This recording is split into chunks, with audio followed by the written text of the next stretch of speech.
Welcome to another episode of Vital Times, the CSA podcast. This is Dr. Ludwig Lin. Today, I'm with Dr. Zeest Khan. Dr. Khan is an anesthesiologist in the San Joaquin Central Valley region. She completed anesthesiology residency and cardiothoracic anesthesia fellowship at Stanford in 2011 and has been practicing primarily in community settings since then. Her patient population was heavily impacted with COVID-19 fairly early in the pandemic. And in 2020, she herself developed respiratory symptoms. And since then has been suffering symptoms consistent with long COVID, the post-viral illness similar to the condition myalgic encephalomyelitis and chronic fatigue syndrome. Obviously, this is something that is going to affect all of us practicing in anesthesiology and in medicine in general. And it was so important, I felt, to get a first-person story from somebody like Dr. Khan, who is one of us.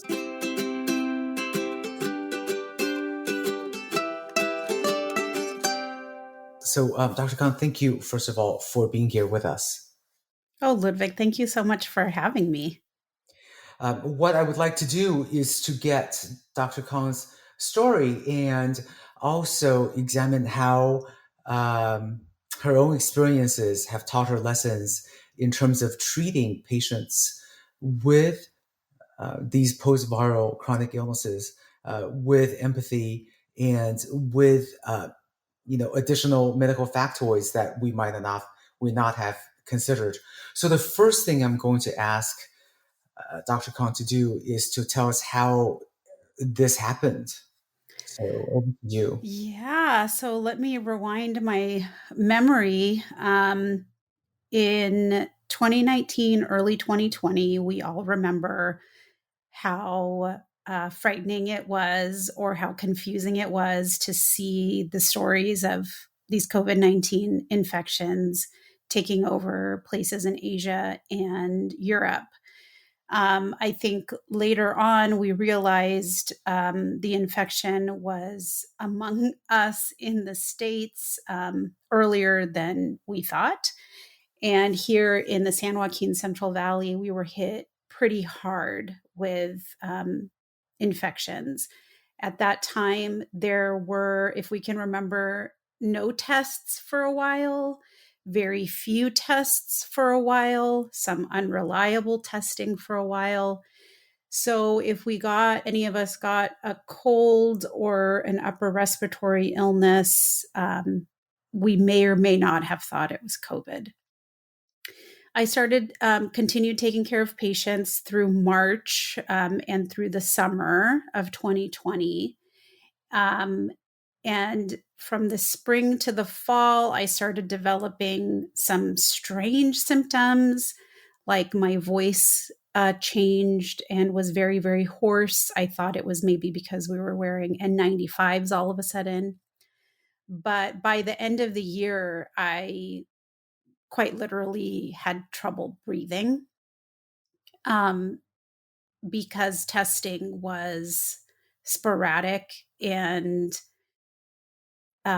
there was a pretty tight limitation on who would get tested. I actually didn't get tested for COVID, but my breathing, my dyspnea got worse.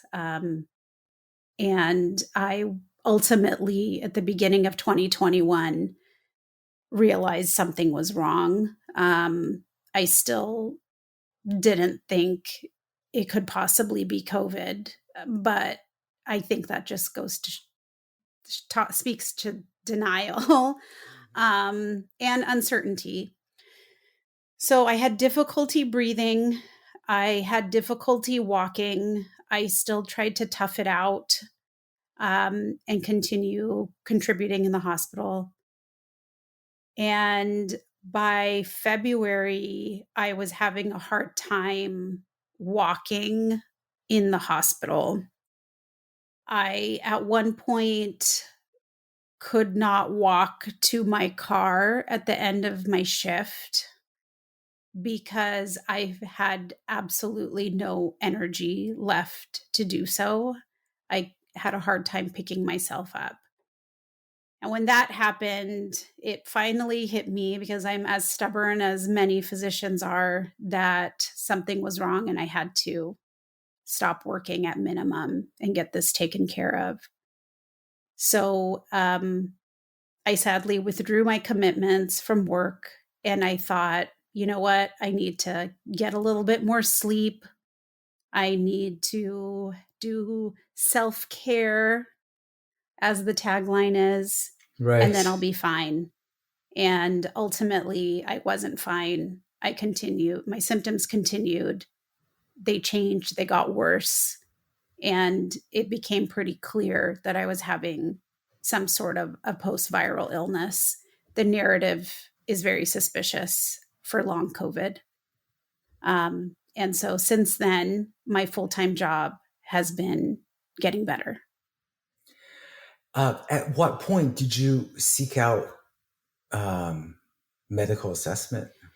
I was always seeing a physician. I was chalking it up, kind of narrow focus, to allergies. I've always had seasonal allergies. And I live in the Central Valley, which is a farming community. There's lots of allergens. And I think my allergy physician was narrowly focused on my symptoms, as, oh, this just must be a progression of your allergies. But ultimately, I needed steroids because my bronchospasm had gotten so bad. And um, I was getting care. I think the care was not focused in the right direction until Mm. much later, when I actually stopped working and um, my symptoms didn't go away. And did you finally decide to expand the specialists that were taking care of you? How did that work? Yeah. Um, I think as physicians, we think we can take care of ourselves, and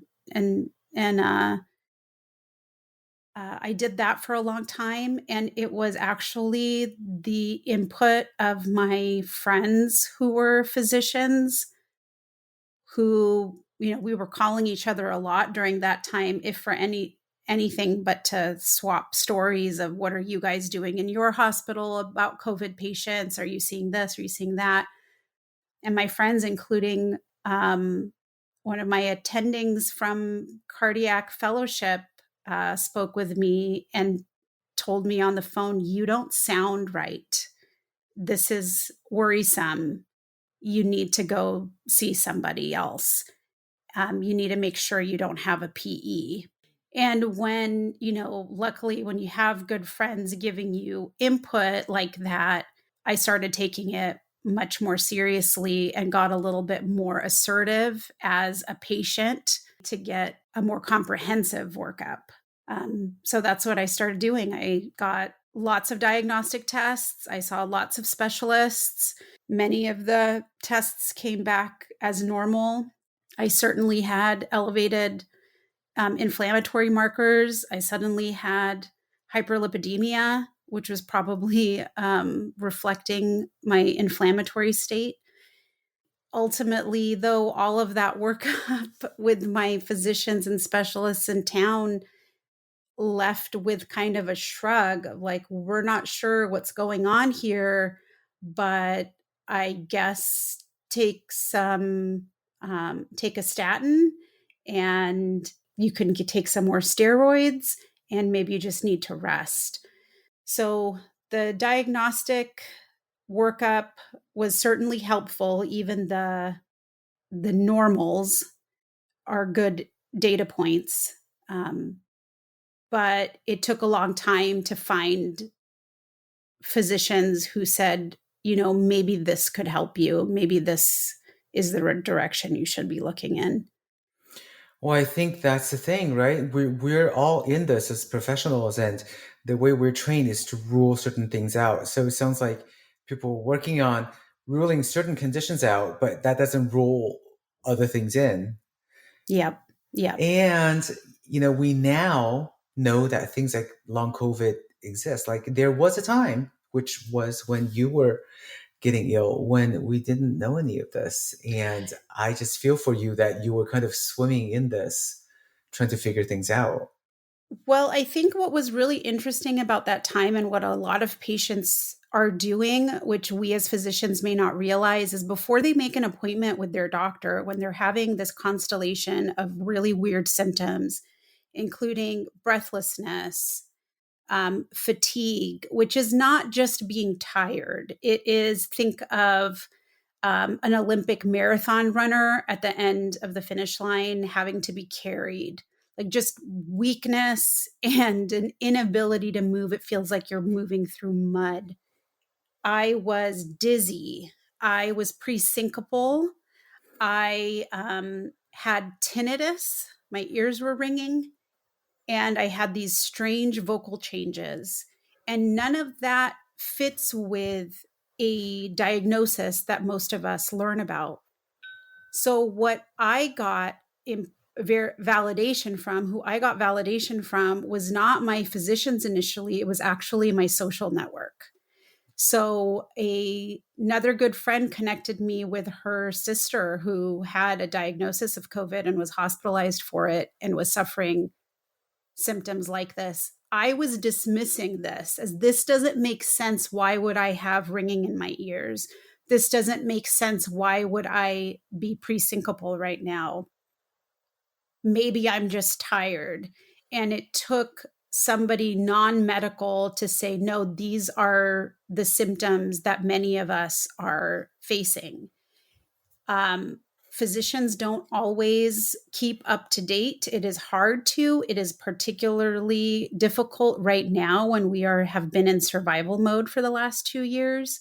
But what our patients are doing, what your patients are doing, is they're going online and finding out what they can do to help themselves.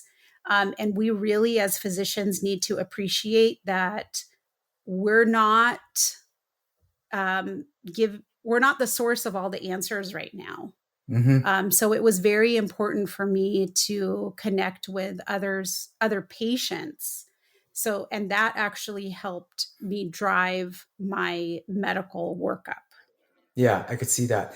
I'm interested in hearing more about your internal dialogue when all of this was happening. So obviously, you knew that you were physically unwell.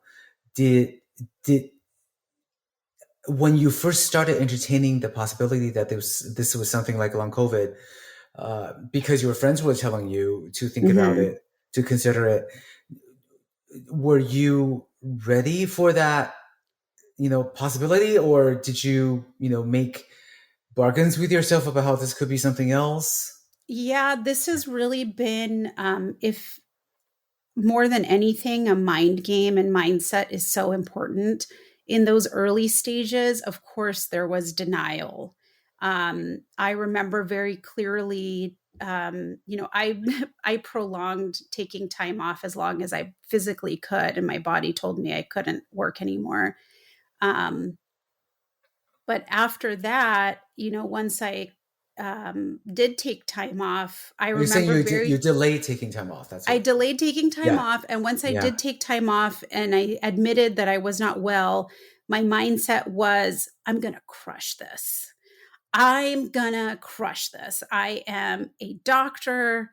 I have money. I have resources. I know people. I'm strong. I got through my training. I'm a doctor. I'm strong. I can will myself out of this. It's going to take 6 months. And now it's coming on 2 years, Ludwig. Wow. And the mindset now shifts to, what I really had to do was say, really get in touch with my body and say, what am I capable of doing right now in this moment? And instead of making really long term plans, make plans in the early stages in 15-minute increments. And then that's steadily increased. Um, but our patients, when you have a patient who is dealing with a chronic illness, they've been through the ringer psychologically. Yeah, I want to hear more about that aspect of your disease process. How has it been to be on the other side of the healthcare thing? Like, how has your process been seeking medical help? And I think you actually required anesthesia yourself, so I really want to hear more about all of that. Yeah, I had surgery as part of this. It's very humbling to be a patient. I think we really underestimate as physicians the power hierarchy that is in a clinic room or in a pre-op bay. I've sat in so many waiting rooms now and doctors' offices waiting for the white coat to enter and that knock on the door. Um, I've at times felt very vulnerable. It's a very vulnerable position to be in. You have a problem as a patient. You're coming to an expert who presumably knows more than you. And when you add in this sort of misunderstood, poorly understood condition, the added worry was I have to convince this person, this physician with power, that I'm not crazy, that this is real, and that I don't know what's going on because I picked up on that pretty early and I sat with that feeling and I thought, why is it that I feel the need to make sure that the physician taking care of me knew that I was like a quote unquote believable patient. Hmm. And I think that exposed some biases that I was carrying as a physician. And I think of myself as very empathic and compassionate. And yet, when we as physicians see someone with a group of symptoms that don't make sense to us because we can't order it, we can't put it in a box, and we don't know the pathophysiology that connects all of these things, we can assume that the patient is in this predicament because of some choices that they have made, and that the onus is sort of on the patient. For some, I guess what I'm trying to say is it's almost like it's the patient's fault for being sick. And I had to sit with that feeling and reflect myself as like, have I had that? Have I carried that in my patient interactions? Um, and even though I think I've done a very good job as a physician with patient care with these complex diseases that are chronic and poorly understood. I think I did have some of that bias that there's things that this patient has done possibly that has led to this.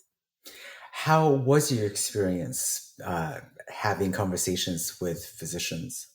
For the most part, they were positive. I feel very lucky that I had a primary care doctor who readily admitted she did not know what was going on. But you know what? I'm going to send you to all of these specialists who might be able to help. And I have collaborated with her on um, ideas like where should we go next, and she's been a real source of help in that respect. um, the same with most of my specialists, but there have been a few who do the shoulder shrug and dismissive thing of like, well, you know what, it's been this long, like maybe you should just push yourself and just push yourself. And we don't know very much about long COVID or myalgic encephalomyelitis, which we can talk about here too. But what is very well known is that exerting yourself, this is not the same as deconditioning. that exerting yourself when you physically, when you're not ready in ME, can contribute and worsen disability and potentially make it permanent. So it's the wrong advice, but it's still given as if they know what, as if the physician wants to be an expert and wants to share advice. That's definitely something I think is ingrained in us to feel like we need to have the answers. And what you're saying is we don't have the answers, and maybe patients actually are okay with that. Maybe Yes, it's okay to just say we don't know, but we'll help you. it's actually been more than okay. It ingrains a trust, it establishes a trust. Um, we want, as physicians, to have all the answers. We want to come up with a solution. We don't want to fail. Right. And what I want, listeners to know and other physicians to know is that it is not a failure right now to say, I am sorry that you're suffering, but I'm not sure what's wrong. Hmm. And that itself, hearing that from someone in a position of power, which we are as a physician in the physician patient relationship, is very validating and useful to the patient. Because from there, we can say, we're on the same page. Tell me what you've learned, and I'll process that and I'll give you some ideas. And maybe Hmm. there's somebody else who might have the answers. Hmm. And we'll work together. Tell me more about the procedure that you had and how you actually responded physiologically Yeah, to anesthetic. Because hey, that's what we all do. that's right. So let me explain a little bit then about, if you don't mind, the what we do know about the pathophysiology, or Oh, what we please think we do. know. Please do. So there have been patients with conditions called myalgic encephalomyelitis, abbreviated ME, also known as chronic fatigue syndrome, CFS. They're sort of joined, called ME-CFS. The ME name was established in Europe. The CFS term took root in the US. But it is a condition that is marked by several things. One, ongoing fatigue. This is a chronic disease, often triggered by a viral infection. So you get a viral infection, you may recover from that viral infection, and then a whole slew of other symptoms come up, which include fatigue. Like I mentioned, this is not um, neurologic weakness, it's not just being tired. It is, uh, I could describe it as feeling like walking through mud, having not enough strength to pull yourself up. Hmm. Fatigue, unrefreshing sleep. I remember one of the first things I went to my doctor with was saying, okay, I've been off of work for a few weeks now. Why am I waking up feeling like I'm post call from ICU rotations and residency? Just an inability to get sleep. There can be body pain along with it too, and oftentimes autonomic dysfunction. So people have sort of wild heart rate variability, orthostatic intolerance, which probably explained why I was feeling pre-syncopal. So why I was pre-syncopal so often. Um, my blood pressure was just too low when I changed positions. And then a generalized inflammatory state in the body. So ESR is elevated. In my case, my lipids were elevated. Um, and the other big thing is there can be cognitive changes. So my cognitive dysfunction was pretty scary. I I do hearts, and among other things, at one of the sites I work at, we have these pretty old micro drippers that are really good for transport because they're low profile, but they require you calculating things by hand. And I was doing that among all the other things that are required in a pump case. And when I fell sick, there was a time where I was putting headphones on and I looked at how to put them on my head and I saw the R and the L, right? Which Mm-hmm. direction you're supposed to put them on your ears. And I didn't know what that meant. And I noticed that I didn't know what that meant because it's almost like you can be a physician and a patient at the same time. And I thought, well, that's weird. And another thing was I was playing dominoes with my kids and I got to a point where I didn't understand what the dots on the dominoes meant. This is, Wow. within the span of a few months. Yeah.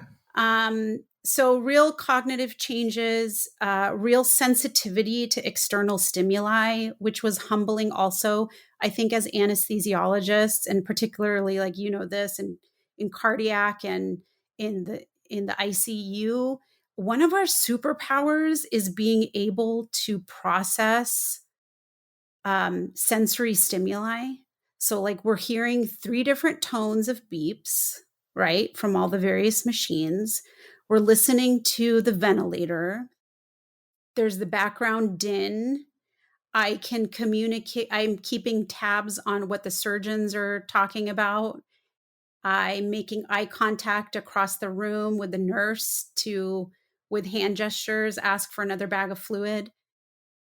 We can live in that space. And now especially earlier, I couldn't be around my children because I couldn't process the noise of them just talking. They're not even rambunctious. I couldn't, when I entered the room, my family would turn off the TV and turn down any music that was playing.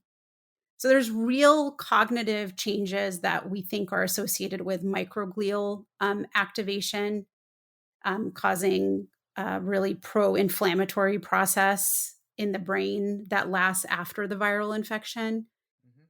And then in addition to the cognitive changes, there is what's called post-exertional malaise, which is after you exert yourself physically, it is very like the recovery process is very pronounced. So, you, Ludwig, are, active and have been an athlete. You know how recovery is important. And you kind of tune in how much time you need after you exert yourself. And with myalgic encephalitis and chronic fatigue syndrome, which is what we think long COVID is, I think the scientists are saying there's lots of overlap. I think it's the same thing. It is very difficult to recover. It can take days. I've heard stories and had experiences myself where like, oh, I felt good today. I decided to like move a box from one side of the room to the other. And now I'm in bed for 2 days. So these are the symptoms of MECFS, which has been known to be triggered by Epstein-Barr virus, CMV, MERS, which was the SARS virus, the Middle Eastern Respiratory Syndrome that we heard about during the Gulf War with soldiers coming back home, and, with other coronaviruses. So we think that's what this is. And when I had surgery, I had an elective surgery after a lot of thought and after a lot of medical management to try to reduce one source of inflammation in my respiratory system, which was my sinuses. And I've had elective surgery before. I'm young, I'm healthy. And so I talked to my anesthesiologist about what was going on. And he said, well, we'll pay attention. And that was helpful. Because of dysautonomia and this orthostatic intolerance, the advice that patients are given is to wear compression stockings and just to volume, just to intake a lot of volume and intake a lot of salt. So I use those like rehydration packets. So I asked my anesthesiologist to be generous with volume and in the operating room, and to titrate meds carefully because patients like me are hypersensitive to medications. When I woke up in the recovery room, I was miserable. I didn't know what had happened to me. I felt like I had been run over by a truck.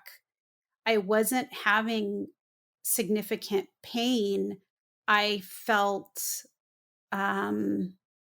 like my body was dysfunctional, like it was malfunctioning. Um, and I think it's probably because I was pretty sensitive to the meds.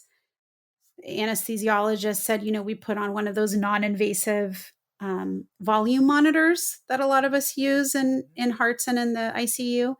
And your volume was great, and yet you were tacky so much that you needed a beta blocker.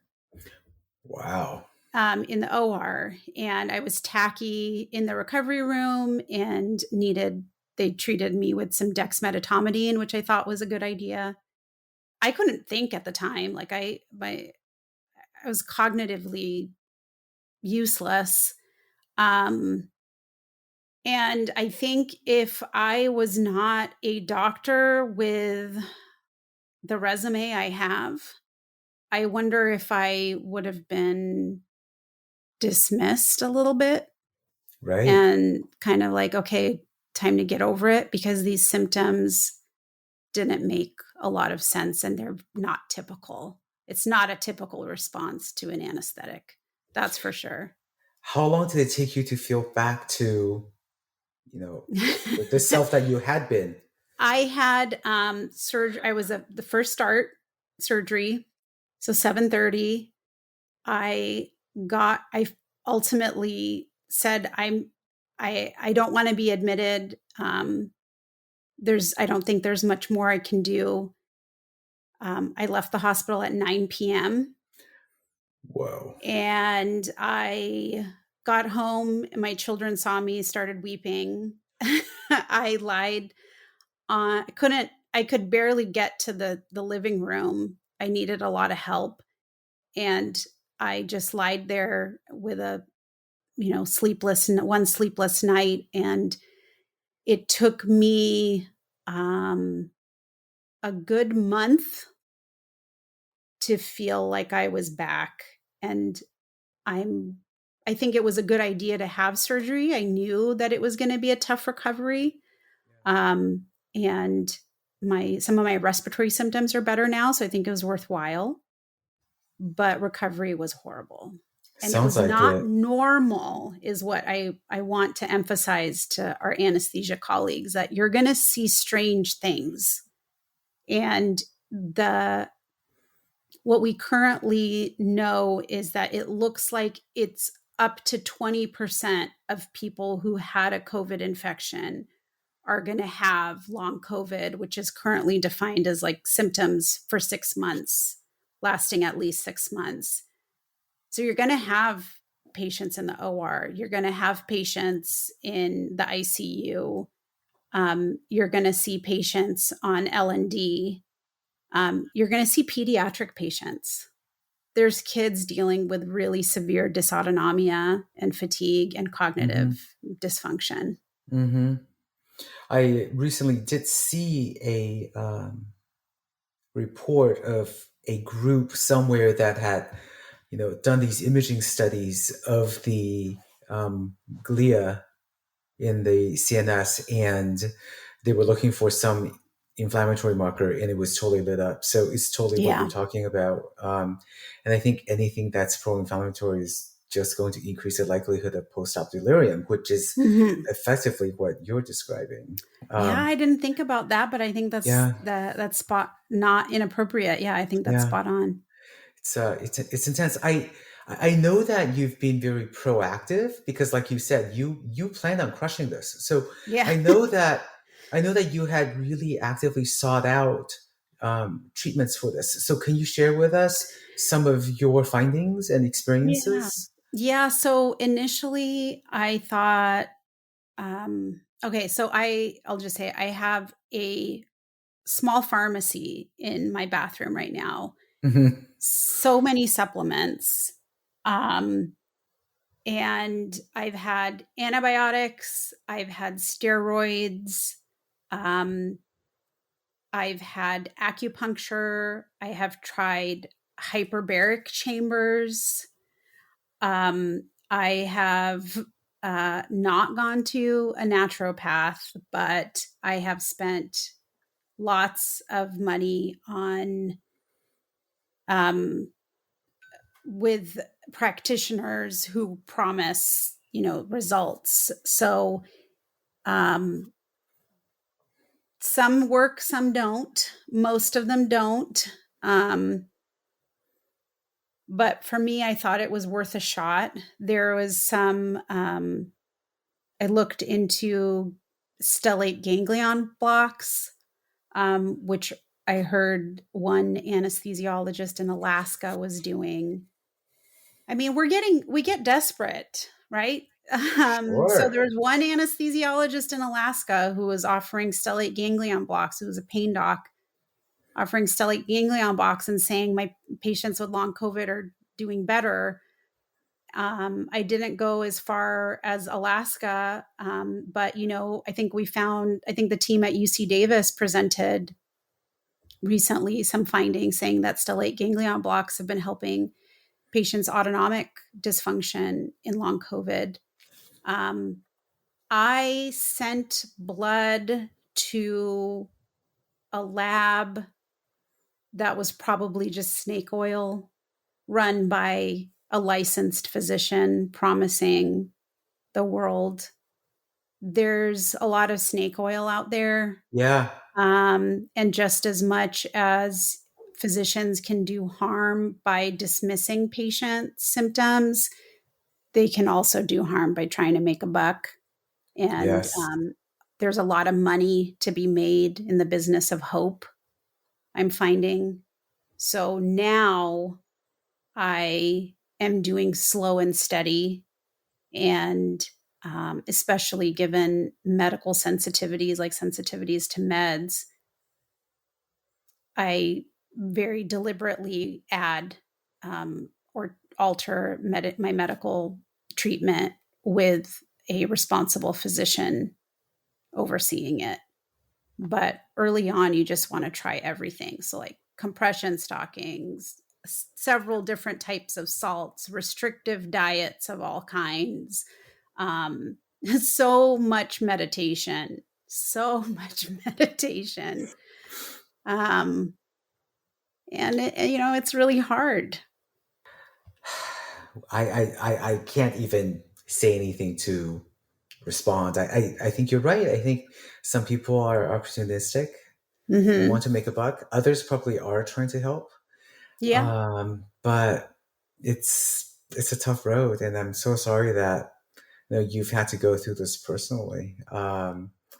Having said that, I am so grateful that you've had the grace and mental bandwidth to share the story with us, because I think it's important for us to hear your experiences. I think because of your hat as a highly trained, subspecialized anesthesiologist, you can present your story in language that we can understand, you know.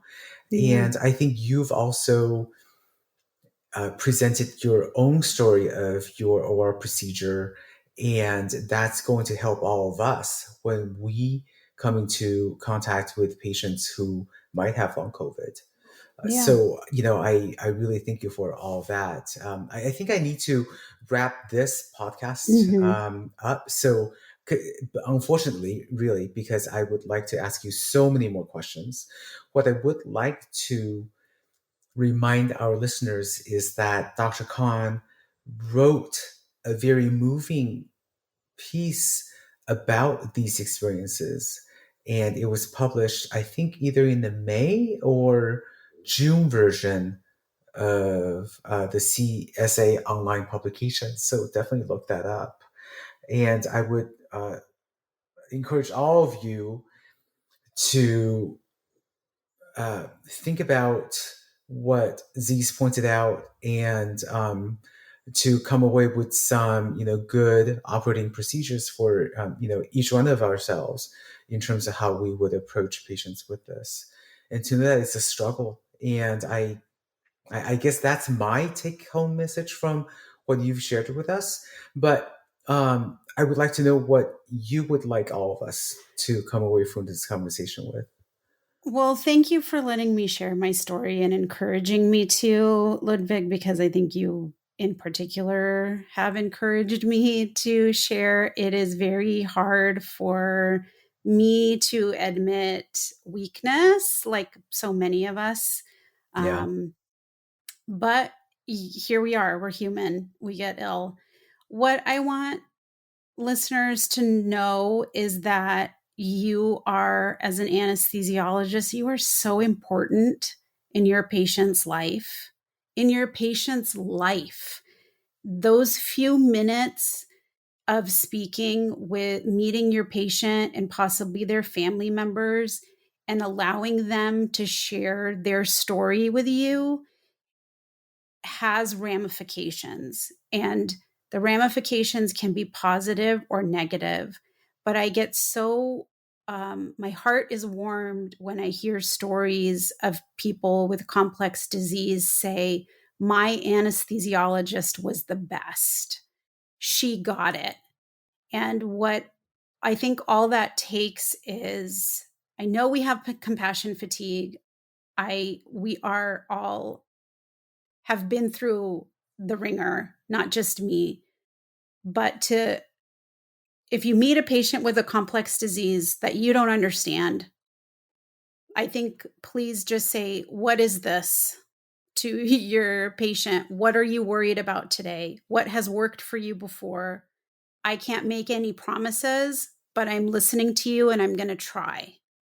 That goes a long way in reestablishing trust with the medical community, because many of these patients have lost trust.